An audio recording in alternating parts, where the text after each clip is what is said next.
Assalamualaikum warahmatullahi wabarakatuh. Perkenalkan nama saya Bapak dari sana dari Arcadia 1 di pagi dengan NIM 431121 Di sini saya akan mempresentasikan mengenai komponen-komponen yang ada pada komputer.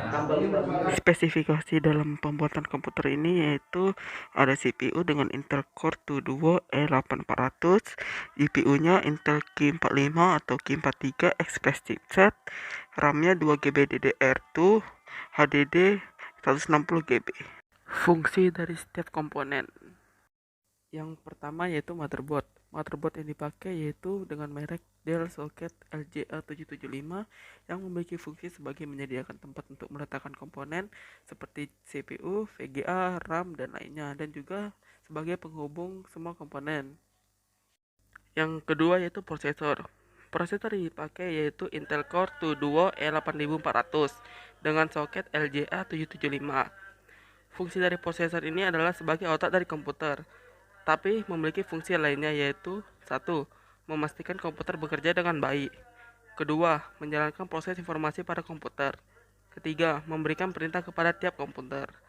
Keempat, menjaga performa komputer. Kelima, menunjang kegiatan spesifik komputer. Keenam, mengolah perhitungan algoritma. Ketujuh, menjaga stabilitas komponen komputer. Yang ketiga, RAM. RAM yang dipakai yaitu NAND yang berkapasitas 2GB DDR2 single channel. RAM berfungsi sebagai tempat penyimpanan sementara dan hanya bekerja pada saat komputer digunakan atau dihidupkan. Yang keempat, hard disk. Hard disk ini berkapasitas 160GB dengan merek Hitachi Dextar. Hard disk ini berfungsi sebagai media penyimpanan permanen dalam komputer seperti sistem operasi, aplikasi, dan data-data penggunanya. Yang kelima yaitu power supply unit. Power supply unit ini bermerek Dell dengan max output sebesar 255 watt. Fungsi dari power supply unit ini yaitu menyuplai arus listrik ke komponen lainnya. Yang keenam yaitu heatsink fan. Heatsink fan ini berfungsi sebagai pendingin prosesor saat beroperasi atau saat dijalankan komputernya. Macam-macam port dan komponen lainnya yang ada pada motherboard sebagai berikut. Yang pertama itu port SATA. Port SATA ini berfungsi sebagai penghubung antara motherboard ke hard disk atau DVD-ROM.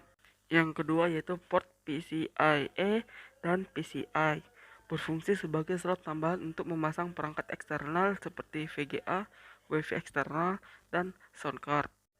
Yang ketiga itu NOR bridge.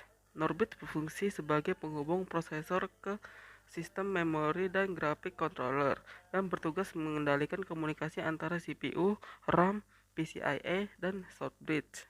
Yang keempat itu short bridge. Short bridge berfungsi sebagai pengontrol I/O seperti mouse, keyboard, serial PS2, dan USB.